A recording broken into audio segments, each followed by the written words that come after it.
Break and Roll 3rd edition. This is a new live stream here in our assembled YouTube channel, and I have two co-hosts here. My good friends from the United States of America, John and Joshua Hanlon. So good to see you. Hello, back again. Oh, week 3. Can you believe it? Man, that's something. Formerly known as Beyond the Brick. It's so good to see you. Yes, always great to see you as well. And I thought, Eastern is around the corner. We're going to have fun. We won't see our family, so perfect. We don't see anybody. My mother-in-law won't be here, for example. Very sad. My sister won't be here, but of course my family, who's around all the time. And all the time. You can't get away from them now. There are only 3 people I'm seeing all the time, which is good.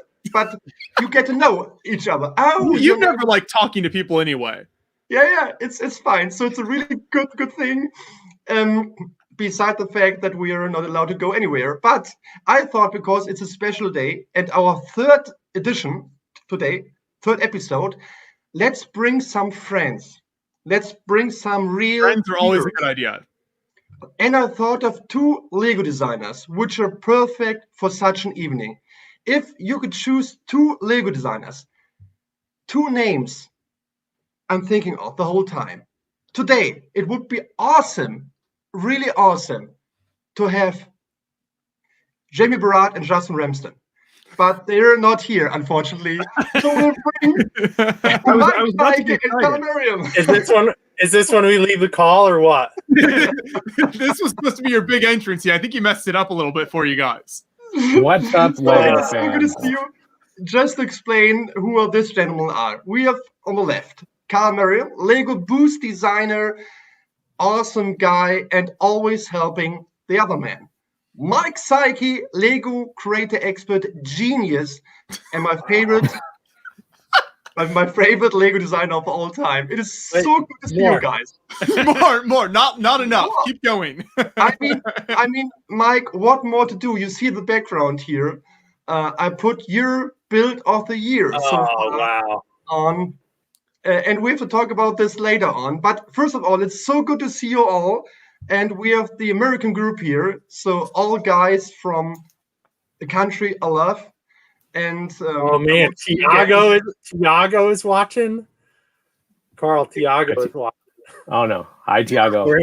We're in trouble. We got to shut this whole thing down. Oh, Tiago is here.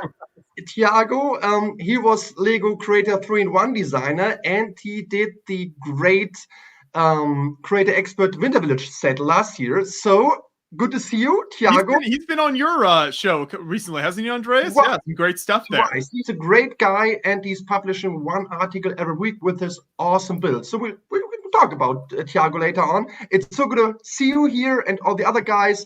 Good to see everybody in the chat. So the thing is, we will just talk about bricks here and some topics and toppings as every week, and then later on we will of course answer some questions, and if you have anything in mind, just tell us. But first we have to start here with a question for Carl. You seem to be the digital pope, am I right here? I cannot confirm or deny this, but I would just like to say, what's up, Lego fans? It's me, Carl. It is perfect. You see, he's a very, very serious person, like all Lego designers are. And we have one more guy here in the back. And the first time ever I met Mike Psiaki, I talked about his carousel. And we can talk about this topic later on. But he did so many awesome sets. And I will bring him here on screen. Mike, say hello to all your fans. You know, everybody is loving you. What's up, Andres? It's good to see you. I guess that's all my fans. You actually only have one fan. Yeah, I got one fan. That's all that counts. All that matters. What's up, Lego fans? You are here in the new Lego design studio called My Garage. Wow. And lights are off because there's a lot of things going on around here that I don't want you to see. Oh, this is a good thing. Maybe you have a pet or something who can jump here. your camera. Working on my latest model. This is actually how we work on the computer. You get used to looking at the models like this after enough time. I see you put some of the bricks in there upside down, Mike. You gotta flip those over. Only Carl, who has become one with the screen, can identify that. It's- It takes a special mind to see the bricks, but yeah, So, this is a great idea to have this stream. I'm really glad to be invited. Of course you are, Mike. And just to explain for a second, my Wi-Fi is really bad here. So the good thing is everybody's streaming for himself, so the quality is much better. For example, Carl, I mean, this is full HD. This is perfect. So if I'm gone for a second or 10 minutes, we have two experts here. So Joshua will continue to ask questions. And of really? course, Wow, that's a lot of pressure. you have to do this. But John Joshua, when have you met Mike and Carl for the first time? Oh, wow. I don't know. Probably like Fan Media Days? I think so. We did some live streams. I Oh, know yeah. with Mike, built some of the sets that he had designed a number of years ago. And then probably in person, I guess it would have been Fan Media Days. In person, yeah. But Yeah. you had interviewed them on the old audio podcast, right? We had done live streams. Oh, with live builds, streams? yeah. Okay. Oh, and then Yeah, we Carl did. actually, I remember we did the F40, which would have been right. 2000, like August 2015 or something like that, or it must have been the 24-hour live stream. So We did a few different ones. It's hard to keep track. But then Carl, yeah, it was two Yeah. because we did Yeah, we did the Jet, and then we did the F40, and then we did the Beetle where I was at Carl's house. oh, right. No one wanted to hear about the circles I was talking about. I didn't like You those. remember That's a lot. very good memory. Yeah, you remember a lot from this. This was- I think the first one I did with you guys was from my basement before I moved to Denmark. Right, exactly. Just when you were in AFOL and we had you on the podcast. That's right. So John, you were right. We had Carl on before you moved to Denmark. This is Because interesting. I was more famous than Mike. That's why. Right, yeah. So obviously we placed you far above him on priority for who we need Correct. to talk This to is first. correct. Yes. So you have met Carl before he came a Lego designer, and Mike, as you've already moved to Billund and was a Lego designer. Yes, I believe that's how the timeline checks out. This sounds good to me, because, again, as I mentioned, I saw the live stream you did with Mike and talk about the F40, and I remember the scene where Mike was explaining to you that he thought for years that the brick shop is only one guy. And as we all know, there have been two brothers around for many years, and I think they're still there. But of course, YouTube channel is gone after. Did we discuss it on that stream? I think you talk about this. Okay. and Well, funny you guys thing is, remember this far better than I do. I thought the same thing back in the day because I was like, oh, there are two. It was the same thought. So this was the beginning, and now many people think actually that Mike is my brother, and I don't deny it because he's a genius. They say, yeah, he's my brother. Yeah, it's fine. Wow. Were there a lot of people who come up to you and ask you, how was it growing up with Mike and that sort of thing? Yes, and I say, yeah, he was playing with Playmobil all the time. I didn't know how he became a Lego designer. I did have some Playmobil as a kid. Oh, Which- confession. Which set or which Am I set allowed to say that? you No, are? Mike, you have now been fired. Sorry. Carl's Amy- reporting you on like some internal Yep, system. yep. Where I'm on the reporting website right now. I have. What is the word? What is the word when you say disavow? Disavow. I disavow. That was the younger me. That was younger, foolish me. I didn't say that. Oh my goodness! We all make I don't mistakes. think- Lego We have, master. by the way, Boone. I don't know how long you've been waiting there. I hope not too long. He's been here for 2 hours, Andreas. So but anyway, Not too long. No, I was fumbling around the internet trying to find my way here, and I finally trudged through the proverbial swamp of the World Wide Web and This is the found first you. time Boone's ever been on the internet, so bear with him. But right now we have 60% of all Americans in one stream. So this is Boone Langston, known as Boone Builds. He is a genius builder. we all remember his fire truck from a Bricklink Lego program last year. He is also the winner of the awesome show Lego Masters United States. I think so. Or did Tyler win? Who knows? And he's a good friend of mine. It's so good to see you, the best singer out there in the whole world, Boone. Wow, that's a lot. Thank you. Again. I'm very sorry. I'm very sorry I interrupted. I know you guys were talking about some really important stuff before I arrived. Andreas, where are you broadcasting from? I'm broadcasting in a little house of my father at the East Coast, and this is why my Wi-Fi is not good here. It looks looks like you're in the middle of a stadium. I'm sorry. Damn I'm in it. a football stadium. I'm in Manchester right now, and because there are no games right now, so I was allowed to sit in the stadium on my own. And right now, I'm just you'll see. That's amazing. Both the times that I visited the stadium, once was with Carl actually. They never let us go on the field, so I'm really impressed that they're letting you on the field. I mean, That's they cool. know me, This is down there on the 50-yard line, right, Andreas? Yes, this is, by the way, something Joshua and John, they tried really hard to explain to me the stupid football game.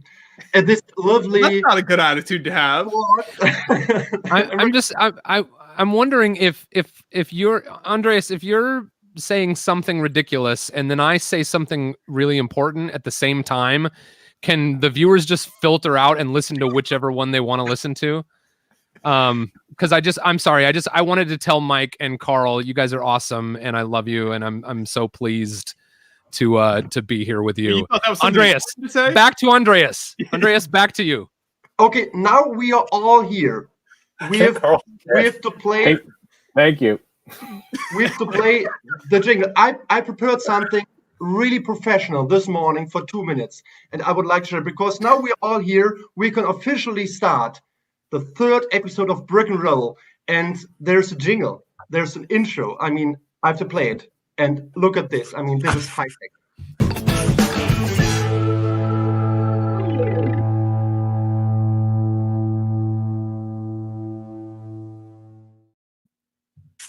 Wow, that's a high production quality there. Very impressive. Yeah, and I think Mike did not like it. He didn't like that at all. No, Mike think, I'm out. Where am I right now? So now's the time. Oh, look at this. There we have. Is this a new set? Exclusive unveiling? I got a brand new Lego set. No, this is actually the F40 that I built in that stream. The exact. Yes, there you go. So that's the first time we ever had. Wait a second. Just hold it for a second, and here we go. Wonderful car. But I'm saying this is the one that I built that day. Not like. Wow, that's awesome. I'm glad it meant that much to you to keep together. Yeah, we still have ours built as well, though. It's kind of has some pieces coming off because our little nephew loves playing with it, and he will like run it around and play with it, and so parts kind of tend to fall off occasionally, but it's mostly together. Cool. This is the only important set of Mike's side. Oh, there with another one, another F40. Look at that. Here we go. It's. Oh wow. Yeah, yours needs some work. Oh no. John, what are you doing? It needs some work. We need you to come fix it. Okay. You aren't supposed to tear apart the build that he designed on camera. It was not John, Brick and Roll doesn't mean that you have to destroy Lego sets this evening. It means that we just roll, we talk about John Lego. got a little too into the theme there. I'm sorry. So, before we talk about all the important topics like Mike and Carl will tell us right now exclusively what they're doing these weeks, which Greater Expert set will be out soon, and all the stuff for next year. Let's talk about a few other things here I have in mind. And because we have so many experts here, there's one thing I would love to know. Because, we all have seen many images now. We all have. And I would love to start here with Boone. What do you think? And I know you've daughters at home too. What do your daughters and yourself, what do you think of the new Super Mario thing? This is really interesting. Thank you for asking this question. It's a thoughtful question that I haven't been asked before. I don't know what to expect, but I think it's very cute, and I love it. And I announced earlier this week that as soon as I get my hands on one, I'm going to take it apart to see what is inside. Decapitate Mario was your exact. No, it was more like didn't someone say like pull Mario's skull out through his overalls? Brian, yeah, that's what Brian said. And so I'm just, I'm really excited to see it. I love Mario. I'm I stopped gaming heavily when the world went from like 16-bit games to 32-bit games. So I'm very familiar with the earliest form of Super Mario. And I still play it on my 8-bit Nintendo when I'm able to get a chance. But I love and appreciate all of the iterations of Mario, and I think this little thing is really cute. I think it's different. I love his eyes, and I can't wait to see what secrets lie inside his head. So before we talk to Lego designers and we'll see what they will tell about their colleagues, we go to John and Joshua. What do you think of this game? And I know that recently Joshua was playing some Nintendo games. So I have been. I've been playing a few different Nintendo games recently and getting more involved. I think it's cool. I love to see Lego experimenting more with the combination of bricks and the sort of digital technology, like you see with Mario with all the sound effects as he sort of hops across the game there and interacts with all the other characters. So I think it's neat. I'm always interested to see how they can push the boundaries of what's possible with the product, and I think it's going in a cool direction. John? I agree. I think it's a unique new idea, and I'm excited to see what comes out of it. And now the fun part will begin, because we talk to my good friend Carl. Carl, you've been heavily involved in the Lego Boost system, the Star Wars edition. What's the name? Yes. This long name nobody remembers. Lego Star Wars. Lego Star Wars Boost. Droid That's Commander? a pretty easy name, Andres. Droid Maniac R2D2. This black thing from the Death Star, and the other droid nobody remembers set, which is out there, and lovely. But Carl, what do you think, as a private person, as the digital host we all love of the new Super Mario theme? Carl, what was the link to that reporting website you said? Yeah, okay, just get it fired up for me. Okay. So actually, it's interesting to have this question now, because I've actually recently switched over to the Lego Super Mario team. So I've been working on Lego Super Mario for about a month and a half now, or something like that. So impeccable timing. Because, yeah, it's perfect. Who would have known? Before I had been working on the team, I hadn't really gotten my hands on it and really played around with it at all. So I'd seen it just sort of happening in the background. I thought it was kind of fun that we were going to do something in Nintendo. I mean, it's such a cool pairing of Lego and Nintendo. It's like the two best in class type things, in my opinion, anyway, for kids especially. And so I'd seen it a few times, and then when I got my intro to how everything works, and actually to get my hands on the Mario figure, it's amazing. Like he really feels alive when you play with him, and all the different expressions that you've seen in the videos and stuff. And I also think it's really cool that we got to do this very Lego expression of everything. So as you can see, all the characters are built out of not that many non-standard bricks. We have a lot of really just regular Lego elements that we then put decorations on to get all the little eye details, that kind of stuff. So, I mean, to me, as somebody who I like things a little bit more simple. I'm a simple man, building wise. I'm not quite as crazy with the math and geometry as Mike. So I I appreciate it. I think there's some really cool stuff, and especially a lot of these small little things that are functional things that emulate stuff that happens in the game. I think it'd be really cool to see how we can build that kind of stuff. So to me, I think it's pretty cool. I talked to Jonathan, so we did I sent some some questions, and he was answering. And of course, it's something totally new, and it's good to know that you're working in the team now. So it's always good to have such a great guy like Carl is inside the team. So this gonna be better with Carl as without him. As Mike knows, because Carl has all great ideas on many creator expert sites. You're the lead designer of. But Mike, I know that you build totally different things all the time and always challenging yourself. What do you think as a person and as a father and as a Lego designer of the new Super Mario theme? I've never played a Nintendo once in my life. That's where I'm coming from. Mike, good night. Good to have you around next time. See you guys. Never. So I mean, I've seen Mario. No, I must have played some old Nintendo at some point, but we never. What do you like his mustache or not? That's the main question. I like his mustache. Good. Correct. I like his mustache. I like his hat. I like his brother.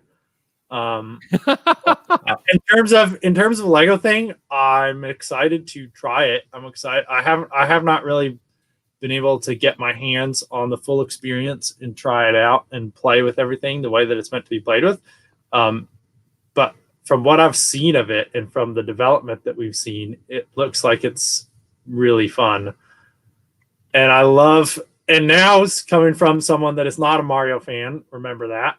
I can't help but love all the brick built characters. I don't even know what they're called, so I'm sorry I can't. The little man, and there's like Turtle Man, and there's the Turtle short, Man, and that guy that looks like guy. a pig. There is ghosty thing. Yeah, Mr. Ghost. I don't know what that is about. But I love building stuff out of. Oh man, what's that?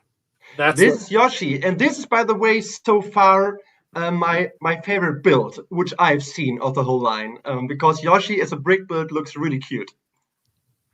Yeah, that looks great. I love all the different characters for it. So it kind of reminds me, not that much, but something that I really liked that Lego did that I got to be a little bit involved with was the Mixels, and I was very sad. Hey, I was going to talk about Mixels, you bozo. Well, you were supposed to compare notes before the stream started. We did. This is all a plan. This is a plan to build antagonism throughout the streams. We're actually sitting in the same room. We're sitting in the same room, and I'm going to come across and start fighting them. Wow, Andreas, wow, this is quite the stream you've gotten. Yeah, Mike is going to walk. Mike is going to walk out of the darkness of behind Carl's studio. And I'm going to get in my car. I'm going to drive half an hour, go over to Carl's house, and take off that stupid hat he's wearing. This hat is perfect.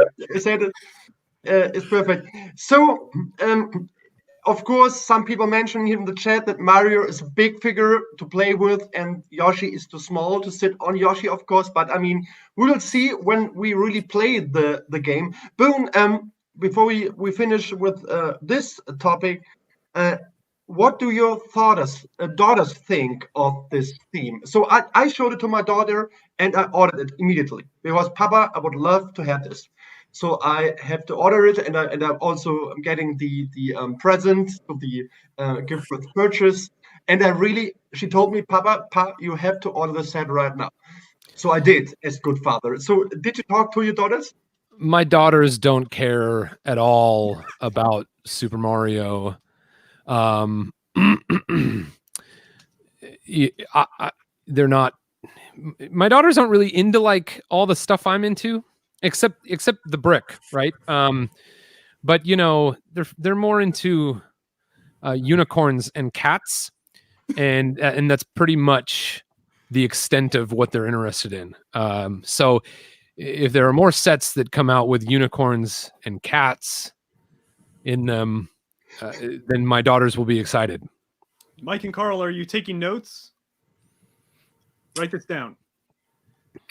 Everything they're that you not say to us listening. becomes property of the Lego Group immediately. A giant unicorn, maybe someday. So yeah, we're gonna see the We whole Super appreciate Mario. your enthusiasm for Lego branded Lego building blocks. Don't forget to visit our website at www. Speak with one of our wonderful customer Lego. service representatives on the phone today. Lego.com, of course, and there we will find all the answers to the questions you might have. But of course, the whole set, the first wave, will be out there in August. And as I mentioned, I've ordered the starter set, and we will see what will be there in the future. But as Carl mentioned, there are going to be more sets, maybe, because he's in the team now, and we will have fun someday with the whole line. The question I have is, will we see more of that sort of Mario brick thing? Because, you know, when I look at anything, pretty much when I look at anything new, I think to myself, what else can I do with it?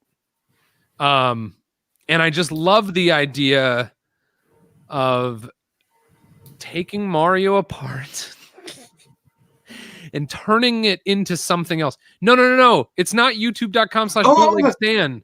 Is it? Does that still work? It's youtube.com/boonbuilds. Maybe that's an old thing that still works.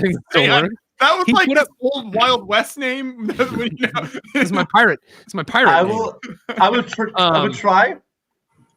If it works, yeah, it's your site. It's fine. Boone builds. I guess I have two URLs. It's fine. Yeah, that's great. It works. To that point, Boone, I think the first thing I thought of when I saw the Mario and sort of what type of things he could do was to build some kind of a keyboard or a Mario soundboard where you can have a bunch of different buttons that can then trigger him to read all these different the different tag things that we have, and then you can kind of control it more like like a musical instrument or something. I think there's definitely some weird things you can do. That's awesome. That's amazing. I'm excited. I'm excited to get my hands on it and see explore it, because I think he's very cute and I love the character. But Carl, maybe you can try at least to explain to us one question many people asked. You have to play with the figure for 1 minute to play the level, which you can build on your own. There are sensors, so you have to reach points and put Mario there. But you could, for example, speed up if you just, just give us an example. How do you play the game? I've seen the video with Jonathan, which was fun, but I don't really get it. I mean, you start the level, you have to finish the level, like the jump and run. But between this, you could add other bricks as well, for example? I mean, I think it's much more about role-playing as Mario. So that's the idea, is that it's more like a augmented play of you playing with Mario in a set, as you would if you had a Mario, another type of Mario figure. That makes sense? Yeah. I know what you mean.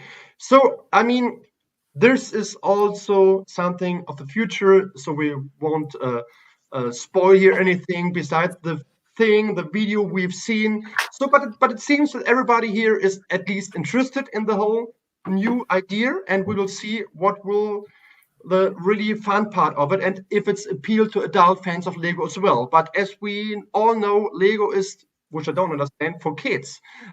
So we will see if they have fun with it or not. But we have a few more things here, and it's always tricky to talk with two Lego designers about the future of upcoming sets. But the good thing is we can talk about bricks. And so we've seen something new, and we do this here in our live stream every week. John, Joshua, and I are talking about all the submissions who reached 10,000 supporters on the Lego Ideas platform. And there's one more this week we've seen, and I would like to know of Mike Psiaki. First, two questions. First of all, do you like castles? Have you played with the castle theme when you've been younger? And what do you think of this build? I can show you right now. So it reached 10,000 supporters a few days ago, and here we go. The castle in the forest. That's right. I saw that one get to 10,000 supporters. So I played a lot with castles when I was a kid. I had my first castle set was I think it's called Forstman's Secret Hideout. Fantastic set. It's one where it's like well, let me make sure I'm saying the right one. It's like a rock with a tree built onto it that splits in two, and then it has a horse and like 4 forestmen, and there's a big opening to the rock, and then there's like a secret side entrance that hinges open, and the tree has a platform up in it so they can shoot their arrows down. And that was, oh man, when I look at it today, it's like it's so small and simple, but I remember building that set and just being blown away with all of the details in it and all of the play things that you could do with it. And then one of my older brothers had the Black Falcon's Fortress, and then we had some other castle sets here and there. So we kind of played with knights and building castles and stuff like that. That was, I think, what we kind of cycled through knights, pirates, and then town. And our town play was kind of very heavily based on like James Bond. Like we'd have these guys that were secret agents. Oh man, we never watched James Bond, or at least I had never, but I knew about. I was like a secret agent and had cars that could do cool things. So we'd like take our Lego cars and try to add cool stuff to them. So those are the three main ways that we played with Legos as kids. Lego bricks, Lego brand building bricks. Oh, sorry. Oh. Okay, I think that it's actually official now that Legos is an official abbreviation for Lego brand building bricks, where you get the S off of the bricks. Oh yeah, okay, that's why I say it. Yeah. So yeah, I love Lego castles. You serious, Carl?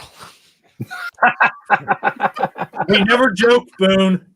We never joke here. This is serious, Boone. This is a serious Change the bylaws.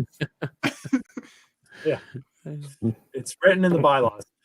So show me that idea castle again. I think one of the things that I always miss when I see castle models is people are always making them so huge and detailed, which is cool, but that's not what was cool about the Lego sets. That's not what was cool about the old castles. What was cool is, to me, actually how well they achieved a castle in such a simple way.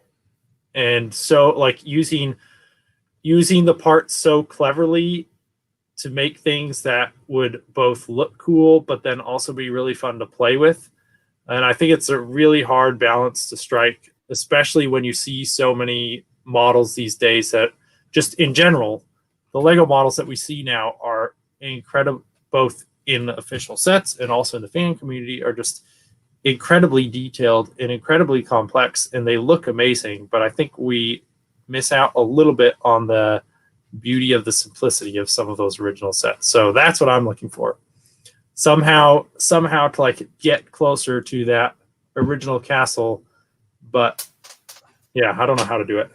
It's a hard problem to solve for me, at least, to make me happy.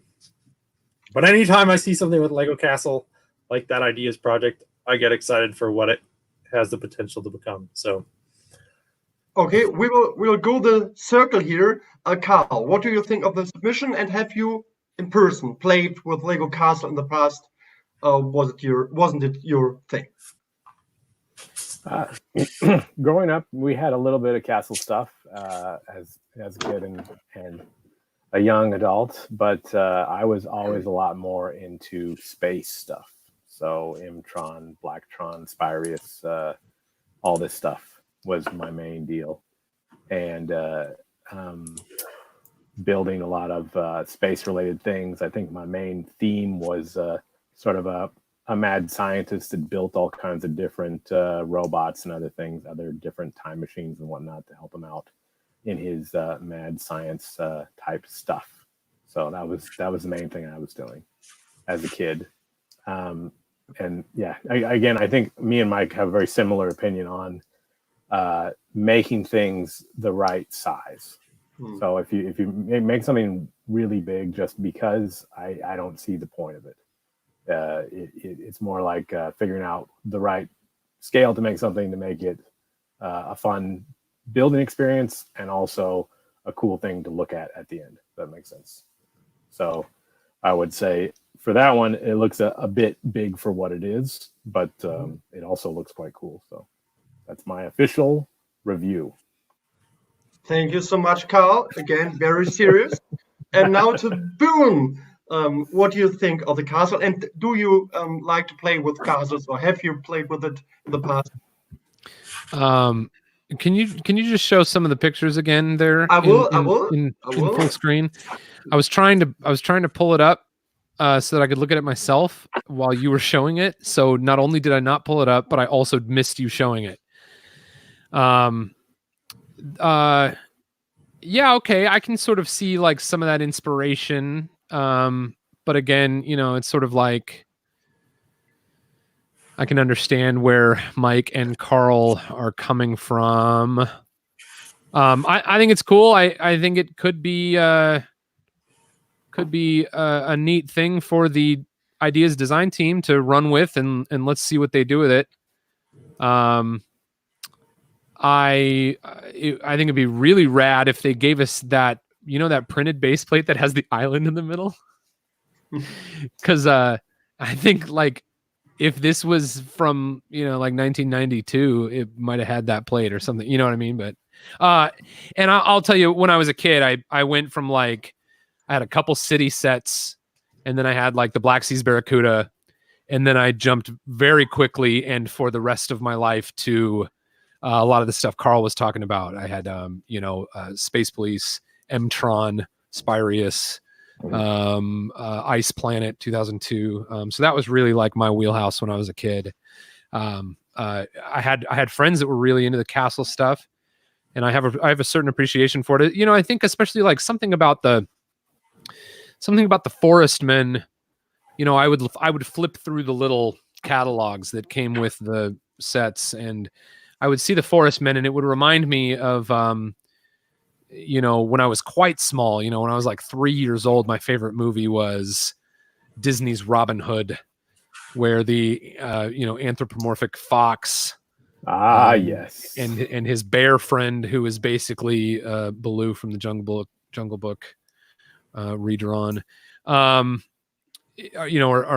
storming around Nottingham and the Sherwood Forest, and so I always really enjoyed looking at those Forstmen, but I never had any, because at some point I felt so invested in the space stuff, that the bunk bed that I had, where I slept on top in the small bunk bed, and all of my space Lego was on the bottom in the large bed. I didn't feel like a Forstman or castle would fit in there. Hold on, Jordan, do you need something? No, I have to be a dad for a second. Okay, Thank you for asking. Go for it. I can. Okay. But we have one more here. We have, of course, two more guys, Joshua and John. And I know John because we have downstairs in the vault in the Lego Idea House. And I remember that Joshua is a big fan of this, your favorite set. What's the name of your favorite set of all time, Joshua? The Fort Legorado, the Western set. Yes.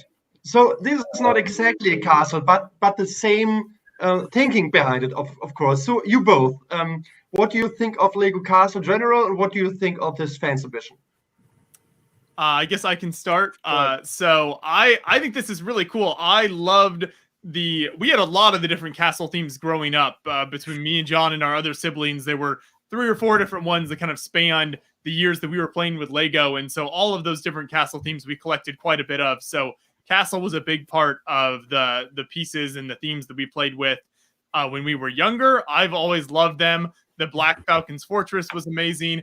The Forstman theme has always been one of my favorites. One of my first larger mocks that I built when I was a kid was this big sort of Forstman Robin Hood scene with a bunch of trees and it had all the Forstmen like ambushing a group of knights who were going through to their castle, going through the woods. So this was a theme that really lends itself to a lot of cool ideas, cool builds, and cool kind of storylines. So I think the Ideas Project is a great throwback to that, sort of like what Mike was saying with that set that he mentioned that he had, that sort of idea where you've got this castle keep type of thing built into the rock, and it's got some cool entrances around it. So I think there's a lot of potential for this set. Definitely a fan.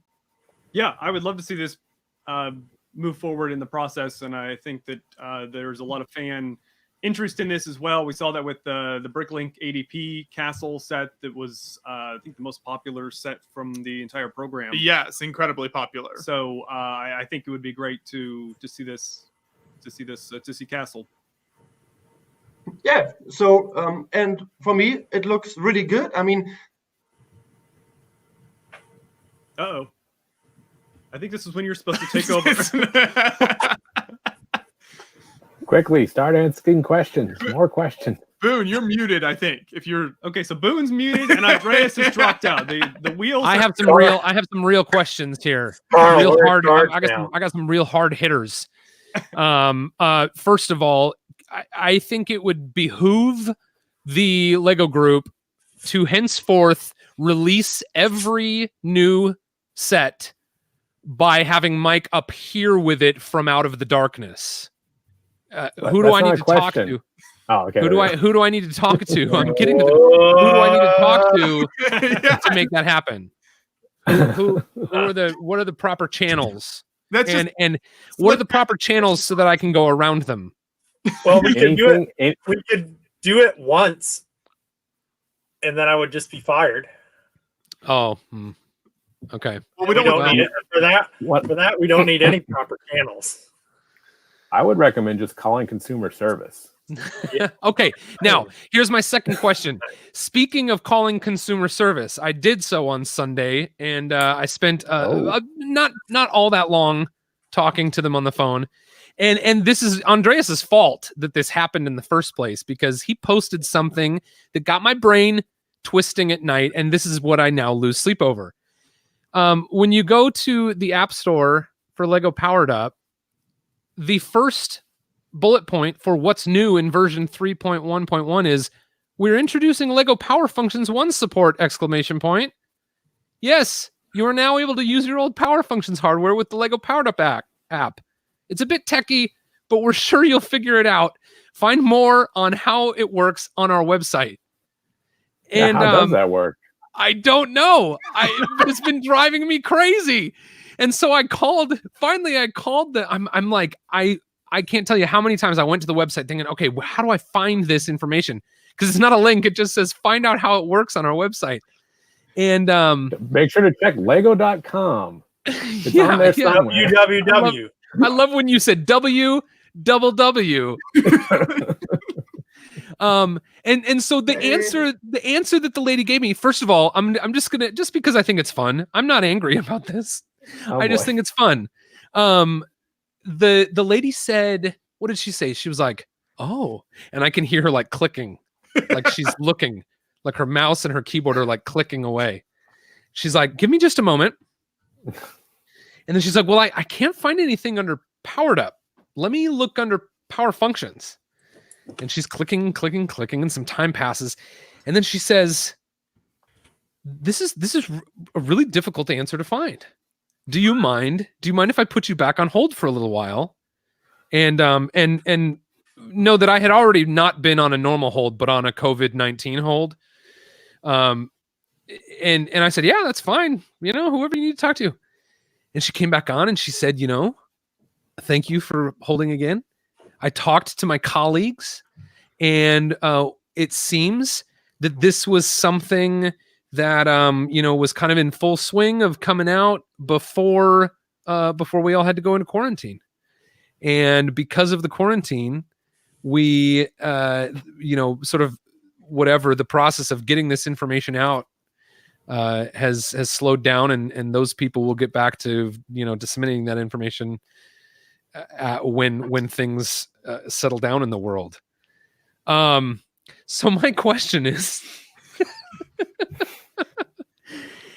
can I do it now, or do I have to wait for someone to tell me how? Are you asking me? Yeah. Maybe you don't know.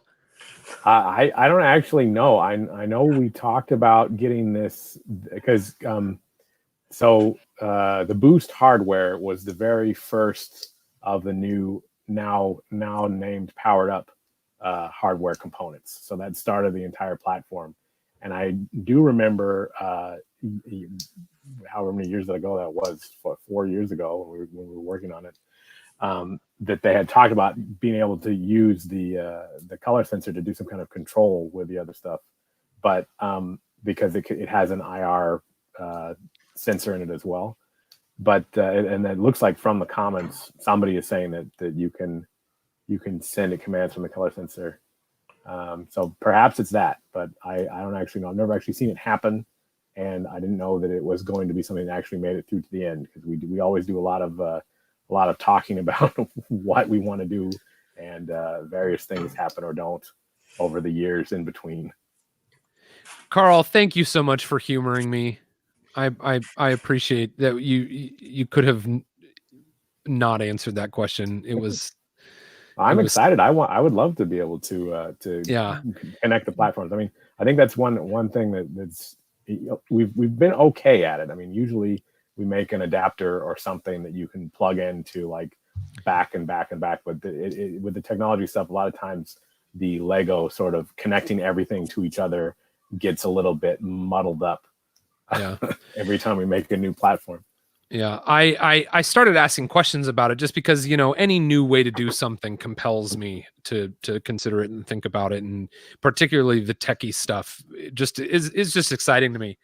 And so I started asking that question somewhat publicly, after Andreas posted the picture of a screenshot of the App Store. And so then I started getting all these people sending me old links to like third-party companies that have like cobbled together cables to make it work. And I was like, I can't believe, I just can't fathom that is what they're referring to. And so then I went to, it's got to be that the color sensor can also be an IR transmitter, and I've got to wrap my head around it. There we go. Jetro knows what he's talking about. Let's see it. Yeah. The Boost color and distance sensor, the latest version of the Powered Up app. Yeah, because the color distance sensor has an IR blaster built into it that it uses for the distance, I believe. So that can then should be able to send commands to the old IR receivers. Awesome. That's great. Who's Jetro? I think you've met Jetro at the Familia Days 2 years ago. So best wishes to Jetro. Shout out from his Fabrics magazine. He knows more about Boost than me, I'm pretty sure. So awesome. He's a great guy. Did he have a link? Did he have a link there? Was there a link there? He put a link to the Facebook Powered Up group, and he said, you can get info there. Okay. Thank you very much. I believe just recently for stepping in, Boone. I was gone. I stole it. Perfect, Boone. I just want to mention Joshua was ready, but I stole it right away from him, and I asked the hard-hitting questions. Because I asked Mike and Carl their favorite Playmobil set. Yeah, this is a good one too. But I just want to mention, I felt like a musician who has a band, and suddenly his instrument is gone, and nobody cares, and you didn't even hear. And this happened to me, by the way. I was with a big orchestra in Italy. I was playing keyboard. We're standing there with 40 people, and suddenly my keyboard was gone, and nobody cares. And we are playing what did it, and it was gone, and really nobody else. Hey, it's gone. Nobody cares. So this is the same experience like 20 years later now. When I'm gone in the official assembled Brick and Roll live stream, we have Boone, Langston, we have John and Joshua, and even Mike and Carl can just tell on their own. So you don't need me. But so of course it's a good topic that we have talked about this whole power functions thing, and it's it's not done. I think there are going to be more questions out there. And before we talk with Mike about the comeback of the monorail, let's see if there's Smart. yeah, okay, let's talk. I mean, this is something really interesting because I actually only built once a Lego Minecraft set, and this was very great because I wrote an article where I mentioned I haven't built it and I never played it, and then Lego and Balloon sent me actually a set because they have read the article. Here for you, enjoy. And it was fun. And with John and Joshua, I played Minecraft for the first time at the Lego Live event in the pier. So again, for 10 minutes, that's all. But I know, Carl, you've been involved in the Minecraft design team, right? In the past. Yes, my first year and a half at Lego was on the Minecraft team. So what do you think of the new summer sets here? The images are out there because of Amazon in Spain, so no leaks. They're official images. What do you think of those? I mean, I can't tell you anything. This is kind of a castle here. Mm-hmm. Can you go back to the other? There was another image before this one. Yeah, I can. This is the big guy. So there are two sets. This is the one, the crafting box, and we have, I think, the other one on the top is this one here. Yes, so that I've played with that one in the office. That's quite fun. I mean, I really, again, Minecraft is one of the themes that does a lot of these brick built characters, and being from Mixels and also just building characters myself as a Lego fan, I always really enjoy Lego sets that do this kind of stuff because it shows, how you can use different parts in all kinds of crazy ways. Okay, there's one question for Mike. What have you done with Caroline? Because hi Carl, hi Boone. I'm just kidding. But Mike, I think Mike is gone or sad. I'm here. There they are. Mike, what do you think of the Minecraft sets? Again, for me, I don't know anything about it. Is it enjoyable? Is it fun? Or do you? I have played Minecraft. Mike, that's all. Plays Minecraft. He plays Minecraft a bit too much. Yeah, I played Minecraft. It's starting to hurt his work. You didn't want to bring it up, but now that it's out there. I had an interesting relationship with Minecraft before I became a Lego designer. That I tried it out quite a few years ago, and I started playing, I started building, and I built for about 3 or 4 days, and I was like, well, if I don't stop doing this right now, this is the only thing I'm ever going to do. That's when you decided to become a full-time Twitch streamer. Yeah, exactly. Mike, can you explain to us why so many people are totally in love with Minecraft and Lego Minecraft? Or do you see like myself, because we are brothers, somehow? Do you see just colorful bricks there? Have you played Minecraft? Once with John and Joshua at the Lego Live event in New York City for 5 minutes. No, you need to play. You need to play for a lot longer than 5 minutes. But I don't know. It's like I thought that it was just about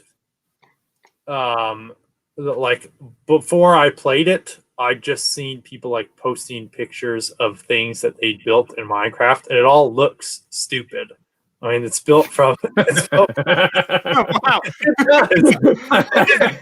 Here we go. Keep on telling. It's just like built from these cubes, right? Like nothing's actually gonna look that cool when you're just sticking cubes together. How many bricks tall? How many cubes tall is your castle? What castle? In your Xbox. I'm really big, but that's when you play in the game. Then there's a purpose to why you're building. When you play in survival mode, and you're like, oh man, I gotta get through this night. There are these monsters coming, and then there's the need to like go and explore and find the materials to build new things, to get more food, to get more pigs, to get more resources, to just like build bigger castles. And I don't really know a better way to explain it, but it's just like it's just fun to explore and build stuff, and also have that threat of like, oh, I also need to be able to survive. Yeah, it's Okay. I could I just see. wander around and build stuff in that world probably forever. I think I was lucky when my Xbox died, because then I couldn't play anymore, and I can't This find a new one. this is really interesting because I thought I know everything about Mike. Now I know that he's owner of a damaged Xbox and plays Okay. Minecraft 3 years So- in a row. So I started playing Minecraft. I visited my brother when in Seattle, and he doesn't have any Lego. So in the evenings we would play Minecraft, and that's how I got started in playing it, because he was like, "Oh, you got to try out this game. It's actually pretty fun." And I said, "I'm not that interested," but there was nothing else to do, so that's how I got hooked on it. Yeah, and then my Xbox died, so that was why I stopped. You know, Mike, what is I know you can play it on other things, Xbox. So this is really sad story, but I see you're really into Lego Minecraft. Boone, by the way, just to mention, this is a really funny story. I've just seen trailers so far of Lego Masters. So I know you. You're Boone. We've met, you're a lovely guy. But of course, it seems there's really a hype because of Lego Masters in the US. And you're getting more popular because you're one of the last 3 teams right now. 4 teams are out there still. Can you just, I mean, right now it's a bad timing for just walk around, but when you are in a supermarket and grab some toilet paper, are there some kids who's screaming, "Oh, there's Boone!" Or what is it like to be a superstar? And do you like Lego Minecraft?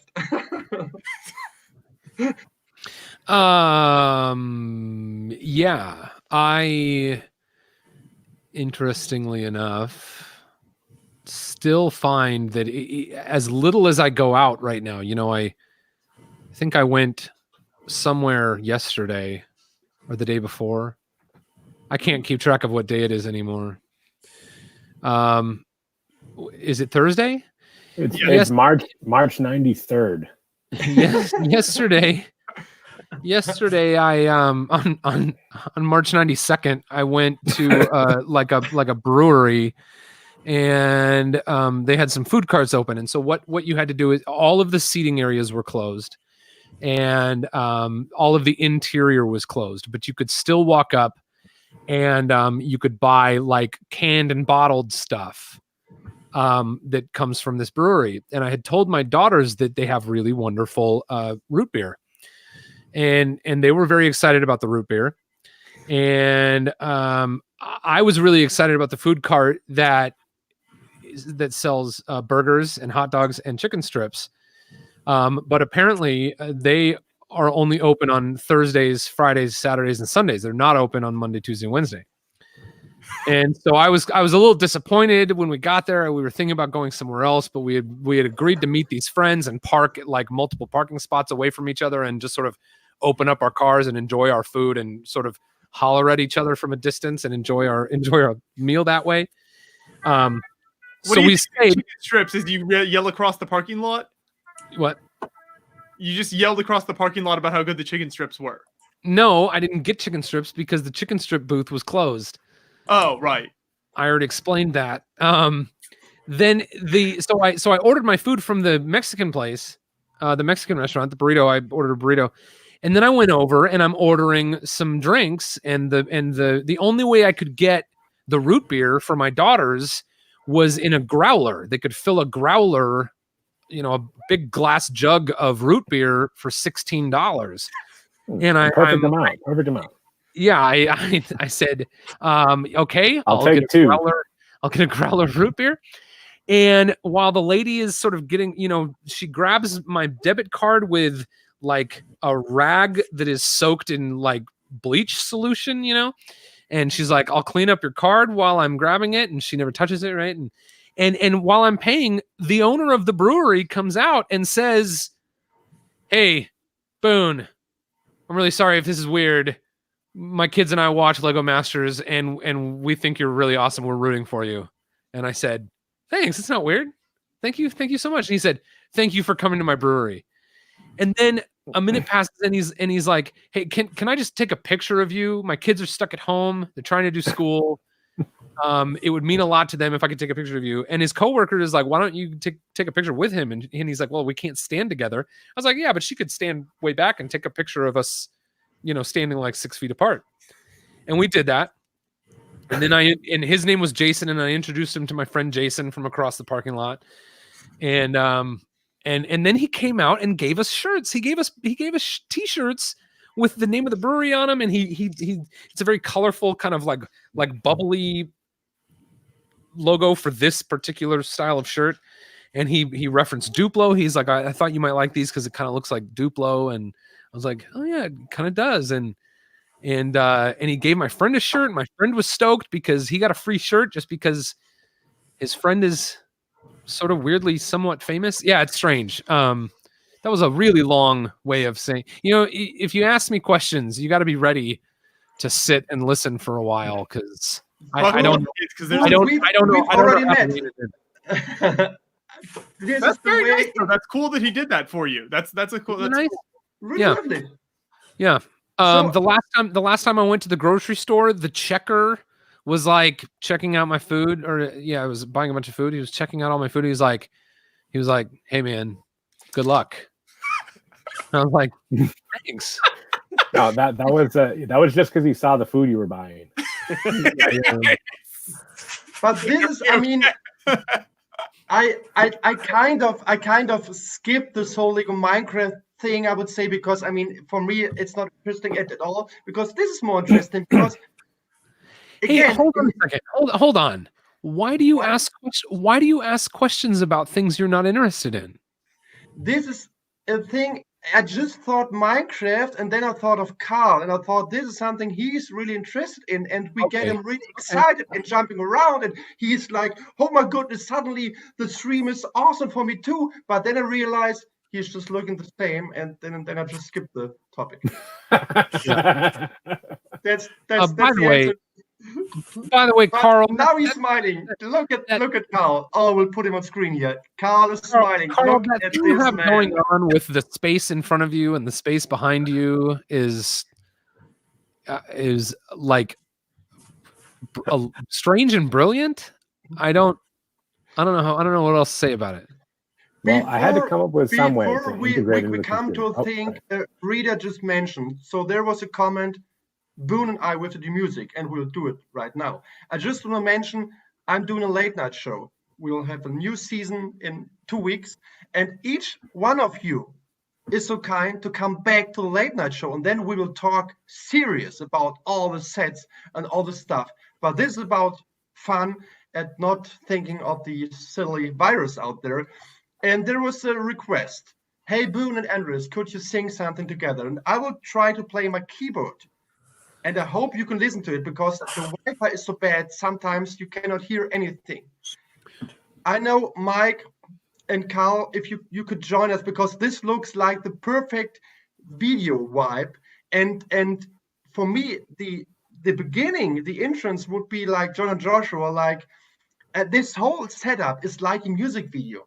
So we'll just record the whole thing, and maybe we will record it, and we're going to have a big hit or something, So I would just play anything, and Boone, you have to step in and sing. And if everybody else here can play an instrument, can do something fun, or just be yourself, just enjoy. We'll do this for 1 minute. We will lose like 20 people, and then we will go on. Okay. There's no way there is not a technology that will support this, but. Can you hear the okay organ? All right, he's doing it anyway.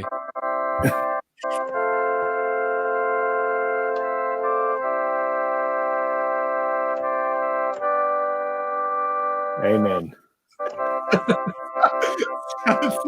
Someone's funeral. Church organ.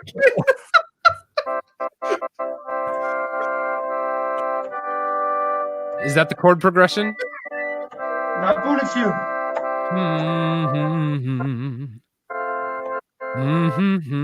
I'm just warming up. Yeah, I think you need to turn off. Like audio. Did I get him to stop? Is he listening? Turn off your audio.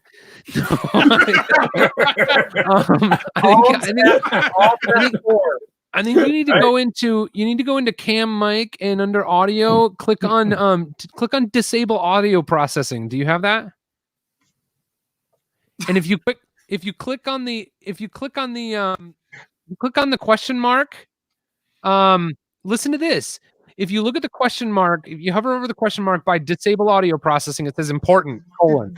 Very Not important. using settings. This won't take any longer. We just have to hear Boone and he have to sing because he has an awesome voice. So I will try everything that Boone will sing. I can give you some chords and you just to join because you're a professional singer. You're a perfect genius builder, but you have the voice. I call you the voice. So I will.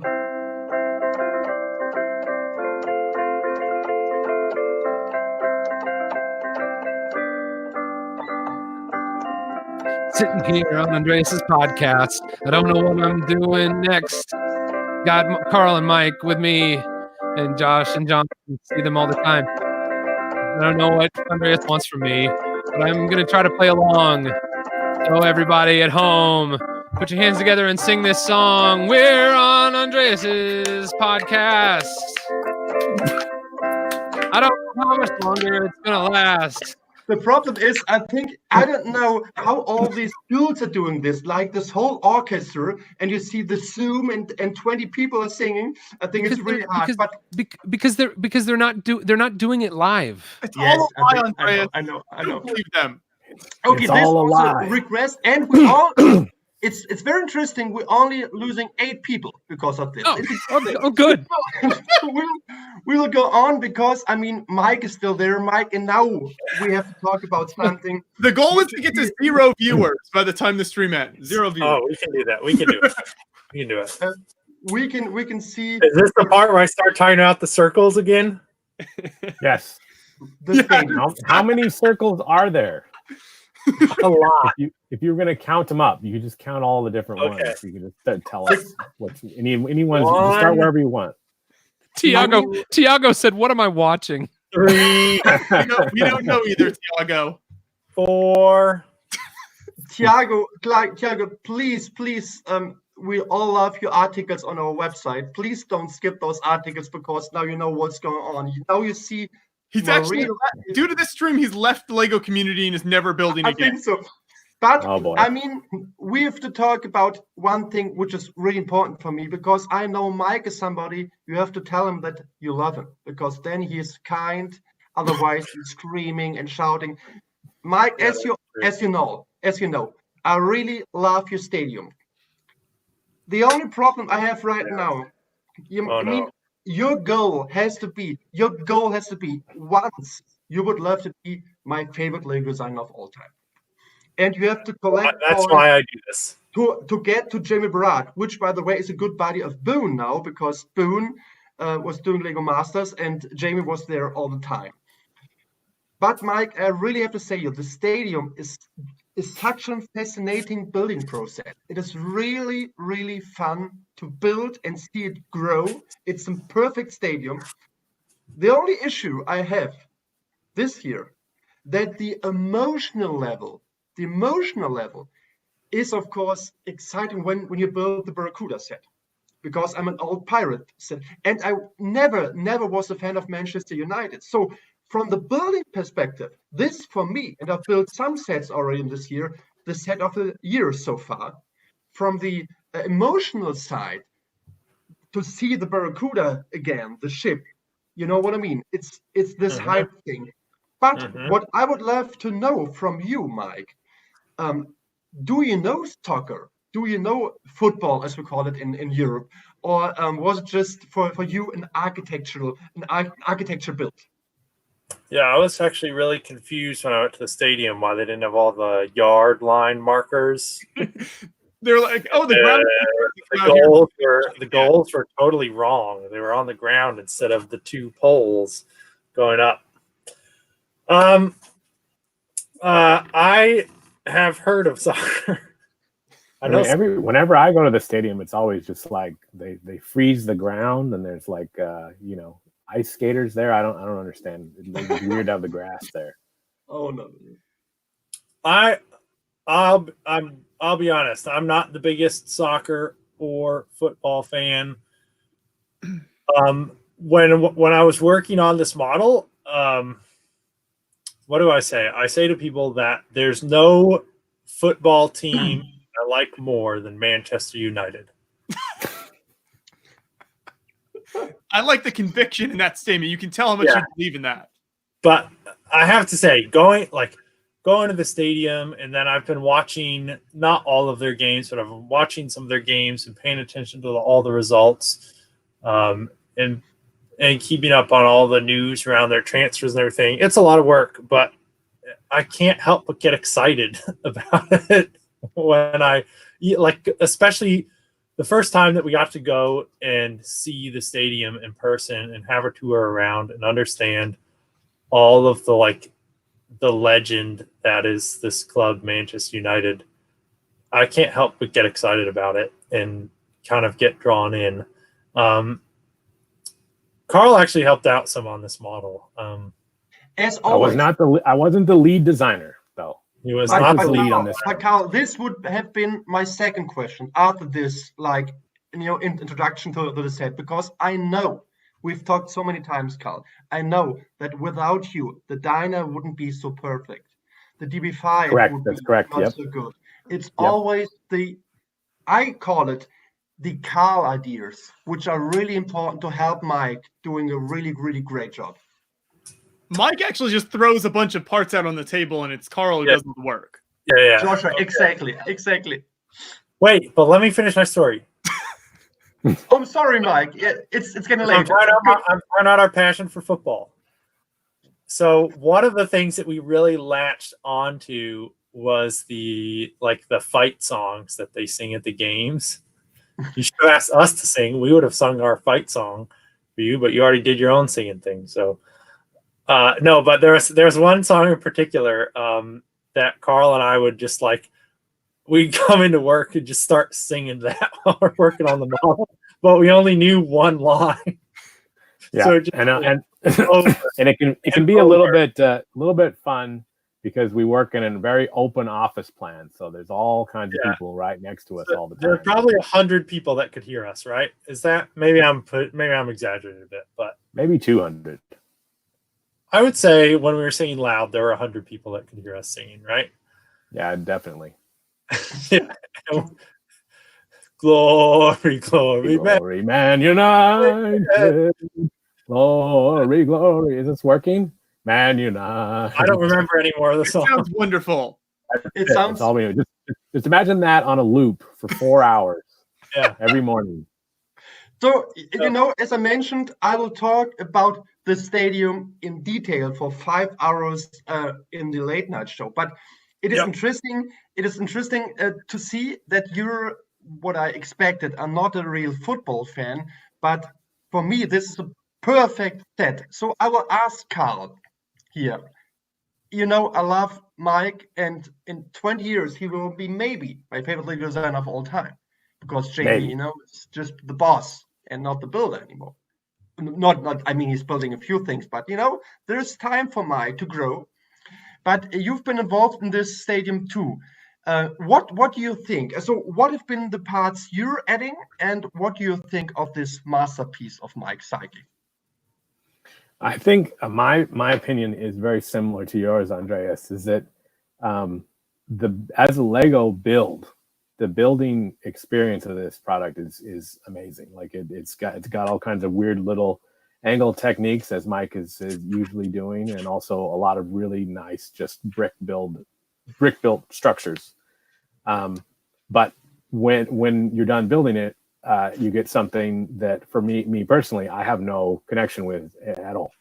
So I want the experience, and I think it's a great experience. But if you don't like football or soccer, or even if you just don't like Manchester United, then it's a very strange set. But I think it helped me realize that it might be possible to make a Lego product and work on a Lego product that actually just isn't for me, which is bizarre because most of the stuff I worked on has been stuff that I was specifically interested in, if that makes sense. Can I can I ask a follow-up question? Yes, but first I would like to have your opinion about the set, and then go with the question, please. The same with John Joshua afterwards, please. My opinion of the set is my question. Perfect. Because I feel like I